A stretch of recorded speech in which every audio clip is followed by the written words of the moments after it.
La biblioteca de Nag Hammadi. 2 años antes del descubrimiento de los manuscritos del Mar Muerto ya se había descubierto otra biblioteca de sabiduría antigua que cambiaría para siempre nuestras ideas sobre el cristianismo primitivo. En Nag Hammadi, perteneciente a la región del Alto Egipto, 2 hermanos hallaron, en el mes de diciembre de 1945, una colección de manuscritos. Enterrados en una jarra sellada, los textos se componían de 12 manuscritos completos y 8 páginas de un 13º, todos ellos escritos sobre un papel antiguo hecho de tiras de papiro. Toda la colección de documentos se conoce como la Biblioteca de Nag Hammadi y actualmente se conserva en el Museo Copto de El Cairo, Egipto.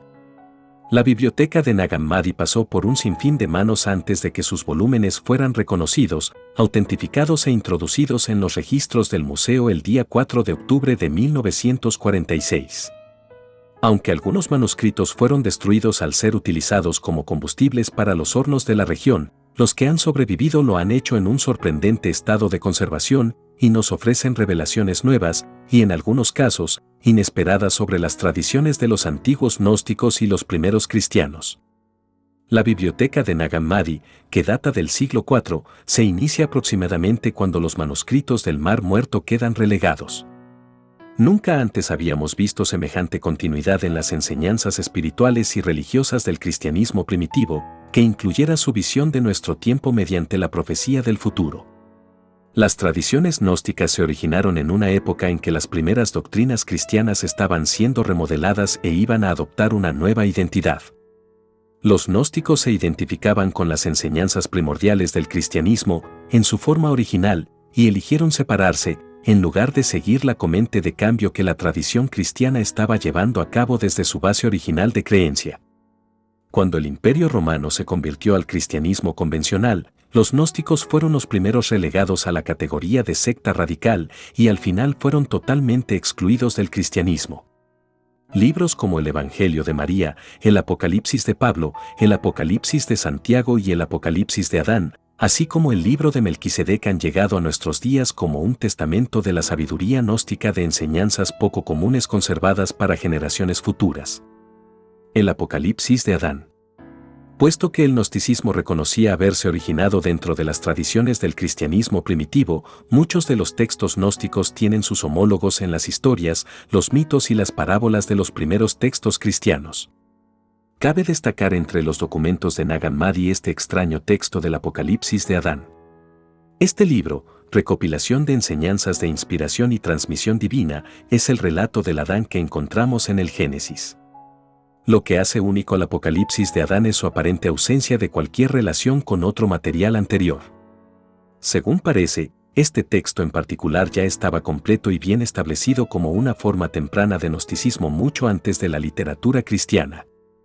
Adán comienza su relato describiendo la presencia de 3 visitantes del cielo, guías que le acompañaron en sus visiones de los futuros de la humanidad.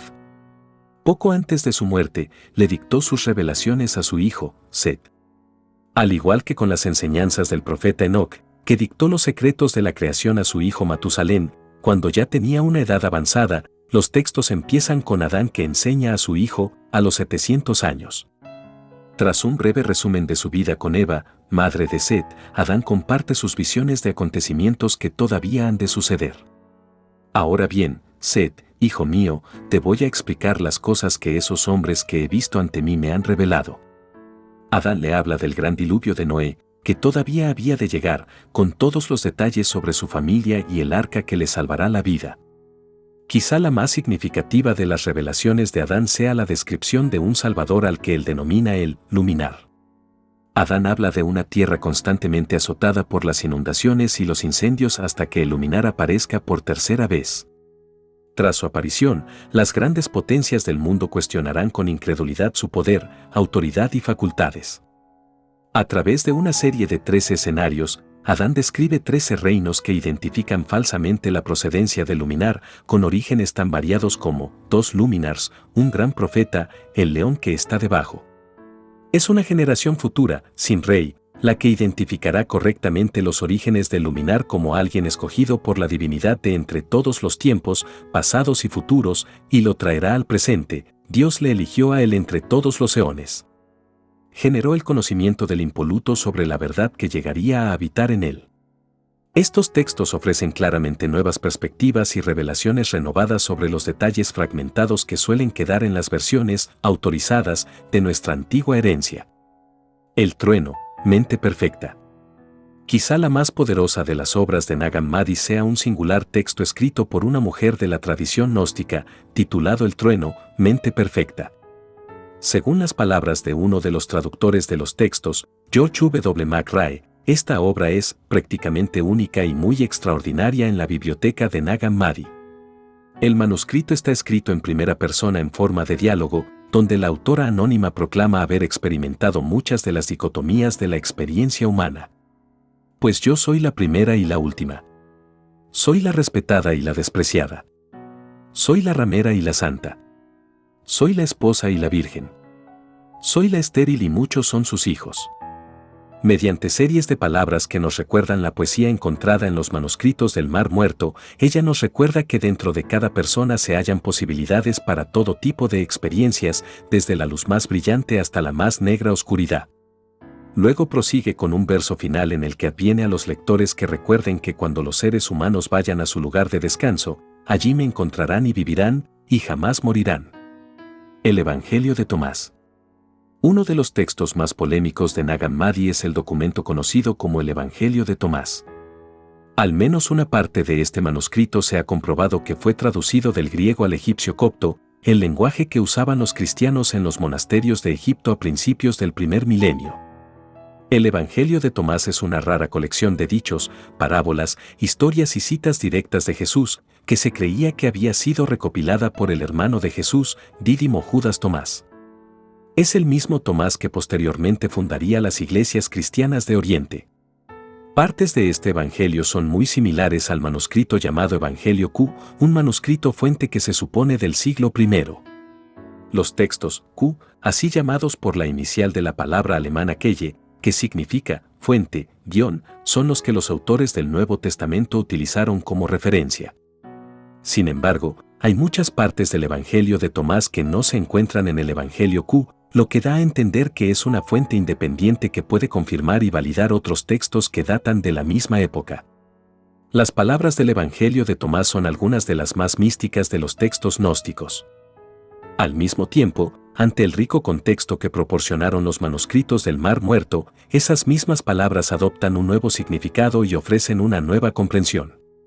Por ejemplo, en respuesta a una pregunta de sus discípulos respecto a su destino final en el mundo, el Evangelio de Tomás recoge que Jesús explicó una parábola, pues hay 5 árboles en el paraíso para vosotros que permanecen inmutables en invierno y en verano, cuyas hojas no caen. Quien quiera que los conozca no experimentará la muerte. Ante la ausencia de un marco de referencia para los 5 árboles, estas palabras ofrecen poco más que un proverbio místico sobre el que reflexionar. Sin embargo, dentro del contexto ofrecido por los ángeles de la vida esenios, estas palabras se convierten en la fuente de confirmación de la ciencia antigua de la vida eterna, las 5 claves de pensamiento, sentimiento, cuerpo, respiración y alimento. Los textos, al confirmar que Jesús era un maestro de las tradiciones esenias, prestan credibilidad adicional a la interpretación de esta referencia mística para la vida eterna. Más allá de la ciencia, la religión y los milagros.